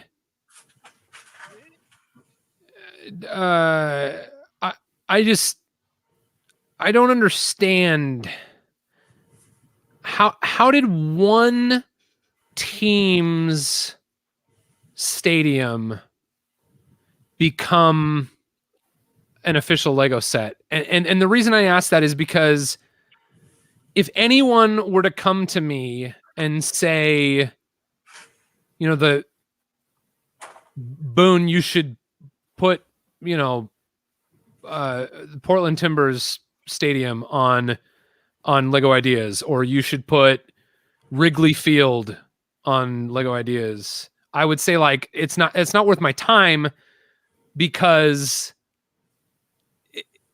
it's not only is it niche for like the sport you're into, but it's like literally some smaller percentage of that fan, like of the fans who are into that sport, because it's one specific team. So I just I think it's a beautiful model. So maybe my I haven't had the privilege of building it. So, you know, maybe my take on it is something similar to what you just said, Carl, in that, you know, maybe I would really appreciate the build experience if I had it, and I haven't had that experience. But I just look at it on the shelf and I just can't wrap my head around like what process led to that one team's stadium from one sport in the world end up becoming a Lego model. Mike, spotlight on.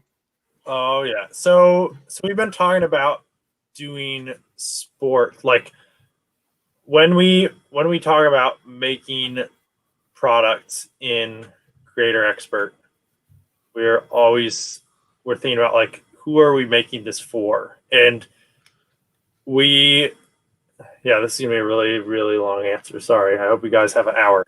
I'm ready to report you at any point. Yeah, so. Carl, get the reporting line ready. If I say something wrong, please bleep it. This isn't We're live. No, it's not live, so you're good. Okay, all right, good. Okay. Yeah. No pressure. We're not live. Nobody's watching. When we're making a model in Creator Expert, especially when we're making something new, like brand new, like the stadium, we're thinking about, okay, what people are we trying to reach with this product? Who is this for? Is this for like a new group of builders or people that we've never tapped into before? Is this adding on to an existing fan base that we already have? What are we trying to do here? And we've been talking for like 4 years now of this idea in the back of our minds. Like, what about people that are into sports? We don't ever do anything for people that are into sports. Like, we do a lot of stuff for people that love Batman, but there are actually a lot of sports fans out there. And now you get down to the numbers, there are a lot of Manchester United fans out there. In fact, maybe there's as many Manchester United fans as there are fans of Batman. And we've made like 100 million Batman sets at this point. I think, I don't know the real numbers. Is it 100 million, Carl? Is that right? Or 103 million. Batmobiles, just Batmobiles. Yes, correct. So yeah, we were looking at like, okay, can we do something for sports? Just like sports fans in general, what would that be? And we started to do some testing, some different consumer testing in a few different places around the world. And we tested out all sorts of different ideas, which I'm not going to talk about what they were, because some of those things could potentially end up as products later on down the line. But the thing that we really started to see people connect with was the idea of sports stadiums. And that really like scared us, because we're like, but the problem with sports stadium is it's always going to be one team. Like you're saying, Boone, like as soon as you make a stadium, it's one team stadium. And isn't that going to be a very niche thing? But we also started to realize like there are these teams that kind of they transcend even the sport itself. You look at clubs like the New York Yankees that are famous for far more than just being a baseball team. I mean, I've seen so many people wearing Yankees hats here in Denmark, and I'm like, oh, sweet, you guys like the Yankees? And they're like, what are you talking about? Oh. What is that? I thought they named the team. I thought they named the team after the hat. No, that's not how What? it works. So there are some of these sports franchises that have just become even almost bigger than the sport itself. And that was something that we found with Manchester United. And there was another thing with the stadiums is we wanted to connect with one. Speaking of why do we choose football? Why do we choose Manchester United? Manchester United, apart from, there are some pretty cool baseball stadiums as well, but Manchester United Stadium, Old Trafford, is 110 years old. Like there are parts, it's of course not everything in the stadium is 110 years old, but there are parts of it that are still that original stadium. And the club in that place have so much history and such a following that it's become an icon of the sport of football. It's not the coolest football stadium that there is. I mean, you look at the Allianz Arena. You're technically required to say it's the coolest football stadium. Sorry. Yeah, it is the coolest football stadium in the world. It's the coolest structure in the entire universe. No, but it's not like the most advanced football stadium. It's not the one with the highest capacity. It's not the most incredible piece of architecture, but it has so much history and becomes such an icon of the sport that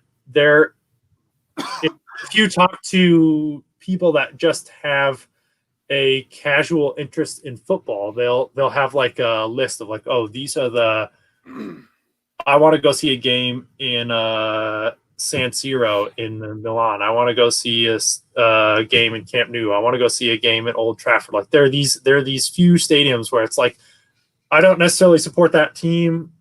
I don't necessarily care about anything that's going on, but I want to go to that place and I want to see a match in this like legendary location. So yeah, in a way, I would go back to my comparison of the Batmobile. I think there are as many fans out there of Old Trafford as there are of especially like the 1989 Batmobile. And we see both of these things as just being pretty big successes for Lego. So I can definitely see that's. Oh, go ahead, Boone. I just want to say, thank you for that thoughtful answer. And the moment you said, I think I didn't hear you say that it will be a series of popular stadiums, but that that's correct. You didn't hear me say that. But I can wrap my head around, if there were a future where Lego had produced a series of incredible stadiums, it makes a lot of sense to me to like start with one and start with whatever could be determined is the best place to start, and then potentially go somewhere. And now that's not what I heard you say, but I felt like I heard something in your answer illuminate to me something that makes more sense than the idea of the standalone stadium that appeals to the fans of one football club. You know what I mean? So I appreciate that. And perhaps, I'm incredibly biased. Like, it would blow me away. No, I won't say it. Never mind. Go on. Joshua had something to say. I was just gonna say, Mike, I think you're hit on a good point there about how like Manchester United is iconic. Like from an American perspective, I feel like even if you don't know anything about soccer in Europe, you've probably heard of Manchester and might be familiar with that team. Maybe one of the few teams you would have actually heard of, even if you know nothing about the sport over in Europe. So they're certainly, like you said, similar to the Yankees. And I don't know. I feel like it is a pretty small number of sports teams that sort of transcend their sport and become an icon that people are aware of in other countries who aren't even interested in the sport. But I think just to add the information that something I think is many people are talking about why Manchester United, they're big in Asia, of course, for example. So there's really a big market. I think, please correct me, there is no soccer/football team who's selling more merch, for example. So when you talk about the company behind Manchester United, it is the team in Europe. So, but I'm sorry, I just interrupted. Boone, you're saying, you're starting to say something about like being biased towards certain things, and I'll tell you, when Carl and I started working on this model, we were both like incredibly skeptical of like a football stadium in Lego, like sports fans, Lego fans. Like, is this really a good idea? Are we really doing something smart here? Are we doing something a little bit silly? And then we continued down in the development, and eventually at some point you get kind of close to the end, and then you're taking the models around to do photos or put them in showrooms, that kind of stuff at work. And a lot of people around in the office get to see what you've been working on. And it was so bizarre to me to have so many people that normally in the office will see all the sets that we work on, and it's like, oh, it's a Lego set, neat, whatever, it's fine. They just look at that like, wow, this is amazing. This is something that I need to have. This is something that I know many other people will want. Like we started getting this feeling that like maybe people do like soccer, and maybe they really like to watch. Everybody loves the sport when you call it football. When you call it soccer, you don't love it. But European soccer. Yes, of course, I know that you're calling it, but it's football. But John, we've exclusive content here, which Mike and Boone and Carl didn't know. It's an exclusive contract that only here on the Assembled YouTube channel every week for 1 hour, and we still have 20 minutes to go in this 1 hour. John Hanlon is with Joshua here in the stream, because normally on all the Beyond the Brick live streams, John is not allowed to stand in front of the camera, but here he is. So I would love to know the personal opinion of the exclusive partner here of John. What do you think of the stadium? And is there any question because everybody thinking John is just holding the camera and walking around. No, John, right now you can show your brother that really the important question, everybody, the killing question, the question with sweaty Mike in a second. Please tell Mike the question. Wow, well, that's quite the introduction. I have not. Did you understand it? Like all introductions from Andreas, I have no idea what he said.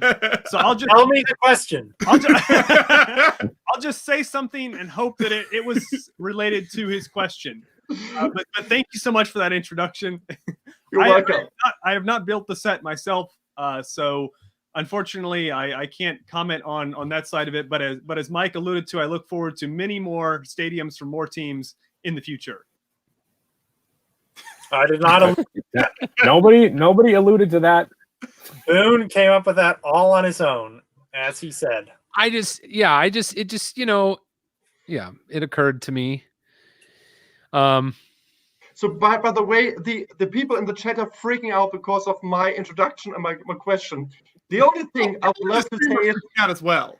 John is allowed to ask questions here. He's not holding a camera. We rarely let John talk, so this is a real treat. Thank you. He can talk. He's live. So Mike, and I know that you've 8 kids and they're going to be awake very soon tomorrow morning. If we have a few more questions, we can allow the people in the chat to ask some questions. If you have to go, it's totally fine. It's up to you. And Carl also, and Boone, but Boone, it's earlier, but for Carl and Mike, it's late in the evening. Do you have a few more minutes to kill, 10 more minutes? Or do you have to go right now? I have uploaded my consciousness into the computer, so I never go anywhere. I like how Andres, you didn't give us an option to leave. You just assume we have nothing better to do. Yes. You guys are on lockdown in the U.S. Come on. Okay, I see. It seems we have a few minutes to go here, and we talk about the stadium. And I really love the way Boone is asking questions, and I do. I think if we both sit together again, we've done this once. We did an interview with Rock from the Lego architecture team, and we both are asking questions, and I think 20 minutes, and we asked 3 questions together. It was good. It was, but the only problem is the filming went wrong, and we don't have the tape. But beside that, it was a great moment. Besides that, it's just a great video. So, Mike, of course, you cannot tell us what you're doing right now, but we've seen 3 creator expert sets within 4 months. So the question is, will we see 9 more? 9 more in this year? You can always count on more fun and exciting and engaging Lego brand, Lego block experiences from the team at Lego. We've got the ad. Let's take it to Carl, did I say that right? It is perfect, but it was just almost. You still reported though. I just brought the question up because I needed a few more seconds to see what's going in the chat. So I would say before we answer those questions, everybody here, so Boone, John, and Joshua, you can ask the killing question. And you give it to Mike or Carl, and I will check the chat if there's any madness going on. So go. I'm sorry. When you said we were going to ask questions together, I thought you meant we were supposed to say the words at the same time. That's what was happening earlier. I'm really sorry. I misunderstood you. And I like that. I thought that was good. I feel like that. I think it works really well. It's very easy to understand what you're both saying, and it really makes it flow nicely. What it does is if 2 people ask the same question at once, then we get so intimidated that we have to answer. Okay. Mike and Carl. What do you guys like to do for fun? In my garage filled with Lego. You guys going out a lot right now? You go hitting the town? Lately I've been renovating my piano. What? Are you serious? Yeah. Wow. I bought a piano. What is that? Been almost a year and a half ago now. Mike helped me go pick it up. I got it for $80 on Danish Craigslist, and it was not in such great shape. So I watched a bunch of YouTube videos and spent billions of hours taking it apart and fixing things and putting it back together. And okay, it's been pretty fun so far. So a bit earlier in the stream, Carl, I can't wait to hear more about your piano sometime. Don't worry, Mike is tired of hearing about it, so I'll tell you that. Yeah, I leave if we're going to talk about the piano. A bit earlier in the stream, Adil asked, "I've finally got back into the AFOL community. Feels it's gotten quieter. What happened to all the awesome builders? Brick Set, Flicker. Mind blown." Now, I'm not asking you that question, but I wonder if you have any insight on what is he talking about. Is that a real thing? Is that a real thing? Is the AFOL community quieter? It doesn't seem like it to me. Are the awesome builders gone? We see a lot of stuff. I mean, I read Brothers Brick quite often, and there's always cool stuff on there. I mean, if you're talking about me personally, I think I haven't put anything online in several years now. I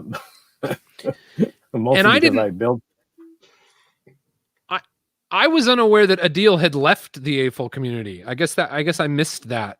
So Adil, I'm glad you're back. Welcome back. You left. Welcome back. Adil. It's always great to see when people get back, but right now I would give the Oh, I was trying. Joshua, you know this. When it's getting later and I'm getting tired, I used to speak German suddenly and look at you and you wouldn't answer. So this could happen right now. But is there a question of you both for those guys? Because, I mean, it could be some personal question or something. Because, I mean, maybe I have a good question for you, Joshua, to ask. Ask Mike if he's missing his country right now. Yeah. So when you're stuck in quarantine, do you miss the US more than when you can wander the hills of Denmark openly? No, because there's no baseball right now. Oh, yes, that's true. That's the main reason to go to the US. There's no baseball. So there's really nothing pulling you back right now. I always miss Taco Bell, but that's just a constant. Oh, yeah. Andres, You know what, by guys? the way, there's another link I have to put in the description. Last year, we've been to New York City like every year, and shout out to this awesome city and best wishes. I mean, there's a lot of going on right now. We've been there again this year, but last year they have shown me Taco Bell for the first time in my life.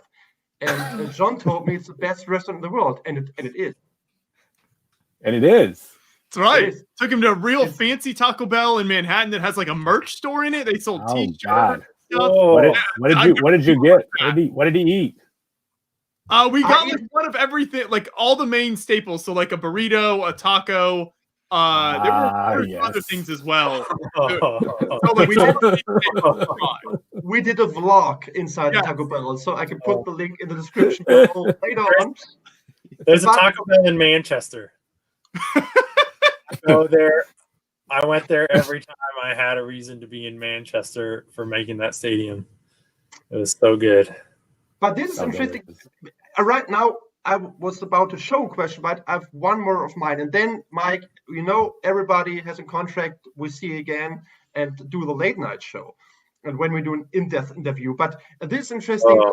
I remember once talking to Markus Besser, who is behind you, Mike, is, as you know, in my personal favorite designer ranking. Yeah. And he told me, for example, that he hasn't been to Disney World to see the Disney Castle back in the day. But this time you're working on the stadium, you've been there. So it is something Lego's doing right now that you're allowed actually to go there and see the original build? Well, the castle at Disney World is not actually a real castle. What? Yeah. There's no princess and it's not real? No. But what Carl, what? Stop. Okay, hold on. Next, you're going to tell me that the car in 1989 Batman is not a real car. No, that's a real car. I saw it. I'm listening. At Lego.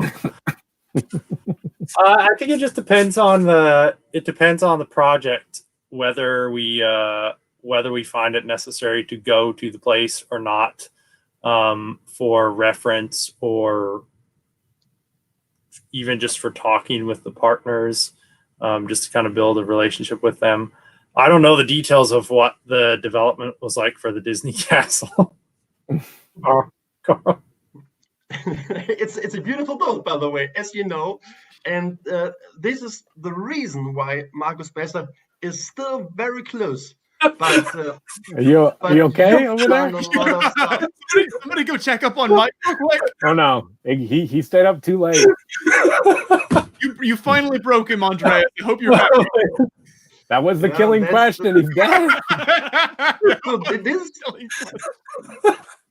maybe there is some language issue, or I didn't get it right now, but it's totally fine because for me, I need a minute. Oh man. Because Boone, you have to help me out because we like each other.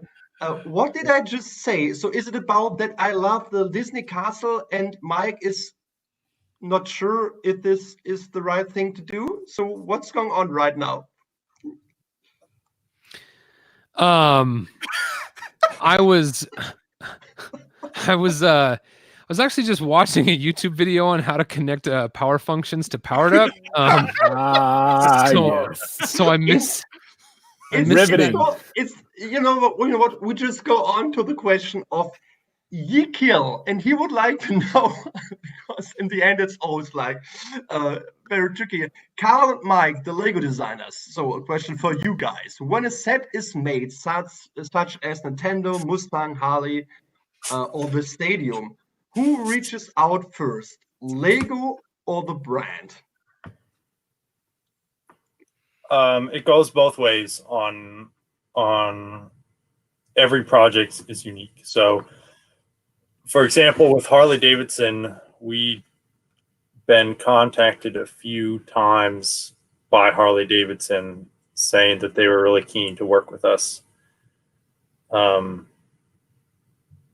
Yeah, and then we kind of course, these companies don't know like what our development timeline is, so there's a very specific portion of the year where it makes sense, where we're like pitching our new ideas, and pitching them as concepts, and then starting development on that concept work and taking it all the way through to a final model. So there's really kind of short window where we're actually taking those ideas in. So maybe we're getting contacted by Harley Davidson, and then it's not really at the right time of year, and then we have other plans that year for how we'll use all the different kind of frames for models that we have in Creator Expert.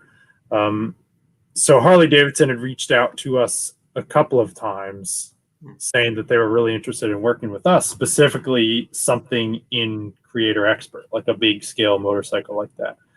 And then we knew like, okay, they've got an interest in working with us. And then by the time we'd agreed internally, like this is a good idea, then we went back to Harley and said, hey, sorry, Harley Davidson, not Harley. You guys have reached out to us a couple times. We're really interested in this project. Are you guys still interested in doing this? Let's figure out what to do. And to be honest, they weren't reaching out saying like, hey, make a Harley Davidson 2019 Fat Boy motorcycle. They were just saying, we think it'd be really cool to work together. We think that our brands would fit really well together. We really want to like connect with new riders. We think that Lego is a really powerful way to do that. And we think that this would be a really cool product to fit into your portfolio and do good things for you guys too. So we think it could work really well. So we went back to them and said, yeah, let's do it. We have some ideas of a product that we want to make with you.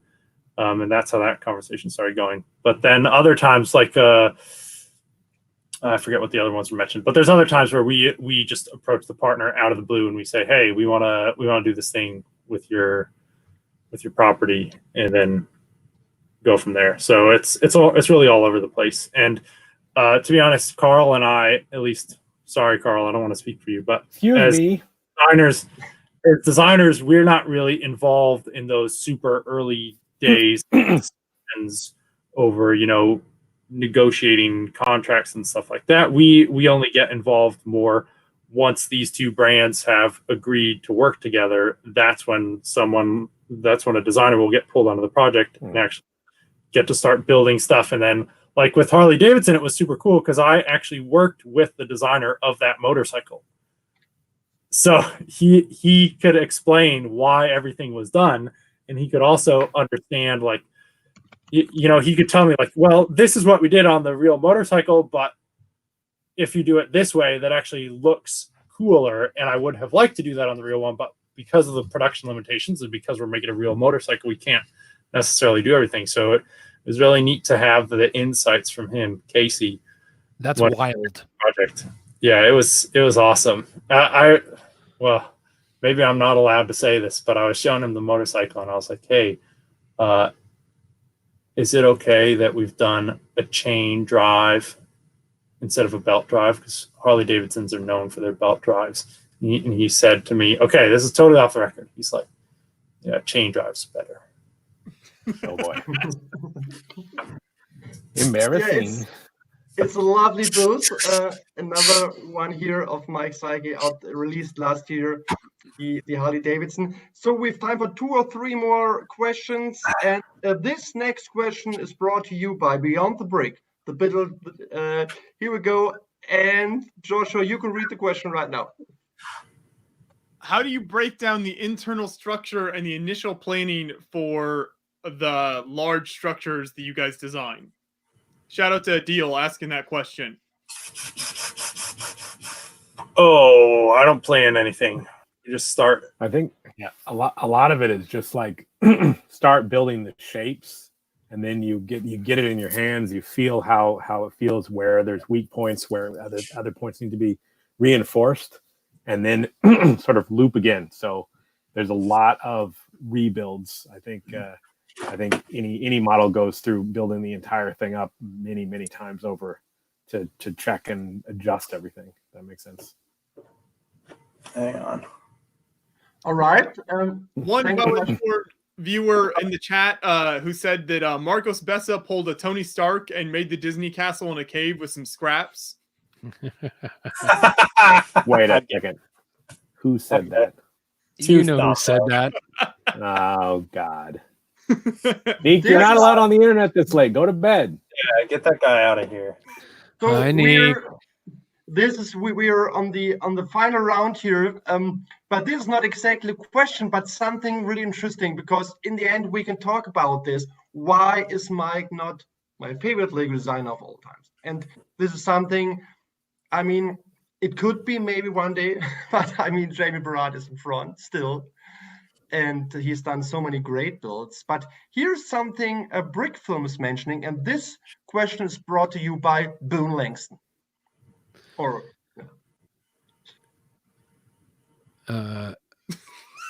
just read it, please. I was trying to make up a different question, to sneak my own last question right in there. But I'll read Brick Films. Mike, I have a tip for you. If you want to become Andreas's favorite Lego designer, you should design a Lego train. Which is not a question, which means I get to ask. Yeah. I get to ask my own last question, which is, are you sick of hearing Andreas talk about Jamie Barrett? I'm not sick of. I mean, Jamie is a great guy, but I don't think the question was aimed at you, Andreas. I'm sorry. I was just thinking of the train thing once again, Boone. I'm sorry. Now I was gone for a second. Mike, I've got a tip for you. If you want to become Andreas's favorite Lego designer, you should design the Lego train. Yes, but there was a question, Joshua. What is going on right now? I'm really sorry. It's always tricky for me to read and listen. This is something I still have to do. Boone asked Mike a question. Then go for it. I love hearing how I gotta design something like Jamie Barrett. Andres reminds me of that all the time, and inspires me to make great Lego models just like Jamie does. So, that's a good thing, of course. Yeah, I mean that's about as sweet as Tyler and Amy kissing on Lego Masters. Oh no! How many times did you see it? How many times didn't I see it? Carl, Mike, this is something that there are two questions of mine. So first of all, Mike and Carl, would you love to do and design a train if you had the chance? And do you watch Lego Masters, the US version, here in Europe? We were watching the first few episodes, but then ever since we've been sent home from work under these ice, what do they call it? It's not quarantine. I don't know what they call it. Since we've been working from home, we haven't had a way to share it around the office and watch it. So I'm trying to remember the last one that I saw. I don't remember what it was. So I feel like it feels like it's been 1,000 generations since I was last in the office. I don't remember anything. Can I, while you're thinking about that, can I just say that there were seeing the pictures of the Lego designers watching those first episodes in a group in Billund was one of the most touching aspects of the entire experience to me. and I'm sorry that didn't get to continue, but knowing that it happened warms my heart and gives me hope for the future of humanity. And what is it like? I cut Mike off. I was hoping he would use that time to. Yes, absolutely. I just want to ask you, Boone, how does it feel to be a Lego master? Well, did Mike have an answer to? Did Mike? Were you going to finish what you were saying? I really didn't. Yeah, but I don't remember what the second part of the question was anymore. Oh, One was it was about trains. So we're nearly done here, Mike. Just my question: would you love to do a train one day? This is how you could. This could be a big point. I helped Morton Ralph out quite a bit on the Winter Village train for Creator Expert from a few years back, and that was more than enough train for me. All right, and there's a question from T's Brick. I've shown it the minute before, and this is brought to you by John Hanlon. Let's talk about Technic Dom's Dodge Challenger. Why is it not a Creator Expert set? Because it's a Lego Technic set. Why did we not make it in Creator Expert instead of in Technic? I think this is the deal here. Yeah. I'm trying to think of. I don't even know how to explain that.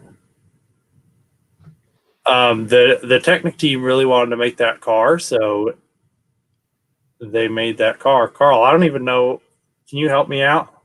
I'm just thinking of something that my mom used to tell me all the time. Life's not fair. This is an answer.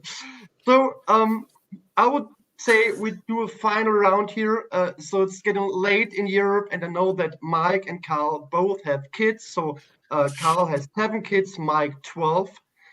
So they all will be up in the morning, and I have 2 kids too. So this is going to be fun tomorrow morning. When I say I'm just sleeping, I talked to many important guys and many lovely guys last night. But I would say with the chance here to do one final round, John and Joshua are allowed to ask a question. Boone is not, because I'm just kidding, Boone. This is just everybody can ask one last question to the one and only Mike Psiaki and the special Carl Merriam. So we go here. Start with John, please. Wow, it's a lot of pressure. It's a final question, and this is my exclusive appearance here on the live stream. So it better be good. One and only. You start, and I'll think of one. No. How great does it feel to not have to go into the office and see Justin Ramsden every day? Oh, no. I feel like this is a trap. I feel like I'm in a trap. You better get the sensor right, Mike. It's a trick. This is for both of you. Either one of you. No, the lack of a commute is really wonderful, but I miss Justin's smile and enthusiasm and just dumping out a bin of Lego bricks together and getting down on our hands and knees and building. Yeah, we used to go to lunch together quite a bit. I mean, we do a lot of lunches at Lego, many lunches, and I think we've tried to do some digital lunches, and I don't know, there's just something very unappealing about digital lunch to me. Sitting in front of a camera and just like, oh, what are you guys up to? And just what? That's not. This is totally wrong to be doing that. It doesn't work.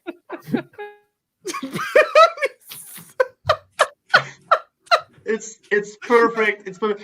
But this was, I mean, we have 2 brothers here. So there was Joshua, perfect question. But John, now the pressure is on you. Best wishes, Justin. Go ahead, John. I think I have a great question. Shout out to Justin Ramsden, of course. Lovely guy. Great guy. We've met him here once too. Okay, John, now it's question for Mike. Given our previous conversations, so these past 2 hours, what are you going to do moving forward to make sure that you get on that Andreas's #1 designer spot? We need a 5-year plan of action. I guess I'm going to try to make a train. I don't know. Is that right? train is a start here. Yeah, step in the right direction. All right, I'm gonna make some trains. I'm gonna make some other trains. I think I also need a plan to try to be able to beat Mike. Does that work? Yeah, can you rise in the ranks faster than Mike? A dark horse come from behind. What is your rank on Yes. the list? I don't think I'm on the list. Oh, okay. He is on the list, but Very low. I mean, Carl, a lot of stuff to do in the future. I think it'd be nice. From the personal aspect, I love you. I mean, it's always great to talk to you, but all this Minecraft stuff, you know, and you cannot. Yeah. John, I'm not going to start on any kind of 5-year plan until I see a more detailed explanation, more detailed list publicized somewhere on the internet that everyone could go and look, and explanations for the rankings and kind of all the different stats that go into the calculation of Yes. rank. Andreas, read this list. Don't tempt him. Andreas will. See that list? I will publicly lay out my 5-year plan. All right. Thank you for answering. By the way, a big point for Milan has been that he's been to my office. Just a tiny tip here. Boone, now it's your final question for Mike or Carl or both. Please go for it. You both have kids? Yes. Yes. What's it That like? was it. That was the question. Sorry. Yes, That that's was, the answer. that was it. Follow up. What's it like raising your families in Denmark? Well, I think for both of us, when I moved here, my son was 2.5. Okay. So he doesn't really remember anything about America, and all of Mike's kids were born here. I think the Danish systems for childcare and school and everything are just phenomenal, and really they focus a lot on keeping the class sizes small and that kind of stuff. But my son is continually annoyed that most people at his school speak Danish because I have him in a Danish school, so that's a little bit of a negative for him. But I think overall, it's quite good. Yeah, my kids, like Carl said, my kids are all born here in Denmark, and it's been great. I mean, I don't have anything to compare it to because I've never raised kids in the United States, so I can't really tell you the differences. But I have quite a few nieces and nephews that are being raised in the U.S. right now, and I wouldn't say it's like better here or better there. It's just different. But there's definitely a lot of focus from like a work aspect. This is actually one of the things that is really funny from a work-life balance aspect. Denmark is really great. So they want to give you time off from work to help with your kids, to take time out of your day, to spend time with them, do stuff with them, not spend so much time in the office. And then I'm over here working at Lego. The point is I'm supposed to go to work all the time. That's what I wanted to do. Don't send me home. Stop sending me on leave. I don't want to go home and play with my kids. I want to build Lego. It was very hard the first year, I think, to just take a little bit of time off work. Like you'll go on vacation for the summer for 3 weeks. Like I don't know. Please don't make me do that. Huh. That's been great. Hey, yeah, go ahead. Oh, that's fine. I was just gonna say thank you guys for answering. I appreciate your thoughtful responses. But I didn't mean to cut you off with that, Mike. You're welcome to. I was just saying. Also, we've had like just the healthcare system and the way that they take care of kids and the way that they like. My wife had a year off for maternity leave with each of our kids. There's really a lot of focus on the family and really allowing families to spend time together and be a family that I think is really great here. And I think it's hard. I know you can do that in the US, but I think it's a lot harder to strike that balance between work and family life in the US. And you like I said, you can do it, but Denmark really forces it on you, which is a good thing. So everybody, it was so much fun to talk to you. It was so good to see John and Joshua Hanlon here again. Thanks And for having us back. we will do the 4th episode next week, and then we will talk about more New York City images. But I can show one last image, and again, something for Mike that he can go to bed and is feeling really good. Because Mike, look what we have seen in New York City. I can show you in a second. Here we go. I will put it on screen. And we have seen this beauty in the Lego store at the Rockefeller Center. And you can see it right here with a nice video. Look at this, Mike. This is for you. Wow. This is my greeting card in the end. So, but again, thank you so much, John and Joshua. We will see you again next week. And there is information. There's every Tuesday a live stream on Beyond the Brick at 1 p.m. at any time zone. Eastern time here in the US. There you go. That's right. Next Tuesday, this is even more fun. Mike, thank you so much for taking the time, talk 2 hours with us. See you back in a few weeks in our late night show, and then we talk about the carousel. And I wish you all the best. Stay safe, please, and see you around next time. Yeah, thanks for having me, guys. It was really fun. Thanks a lot. Don't forget to visit our website at shop.lego.com for all your Lego brand building brick needs. Check us out on Twitter. It's just Lego. Just check it out on Twitter. Carl, thank you also so much for joining. For me, it's always like when I talk to Mike, there has to be Carl also. It's like you both are brothers. You know, you are the real brother of Mike. Thank you so much for taking the time. We went Thanks for having me. It's always fun. Boone, and thank you so much for being part of this. It was so good to see you again. I know that you're a big star now in the US, and you have to be the same in Europe. So when I can help you in any way, you would like to do a tour or something, you're looking for a keyboarder, I'm here. Just reach out to me, and we're going to be big star in Europe too. Boone, thanks so much for your time. You're welcome, and you can find out more at www.boone. youtube.com/bootleg stand. There you go. It'll get you there. Just don't spell it wrong. Bootleg stand. I'll tell you the story real quick. I used to be in a singing group, and we would all at some point during the concert, we would introduce ourselves, and I said, "Everybody, I'm Boone Langston."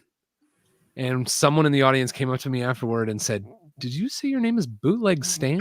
That's where that comes from, but I don't really use it anymore. But it still works apparently. So go there. Go to there. So please support Boone Builds, please support Beyond the Brick, and please support Lego. Everybody, stay safe. Thank you so much for your time. See you around next time here on our Assembled YouTube channel, and take care. Bye, everybody. Thank you, everyone, for joining us. Bye.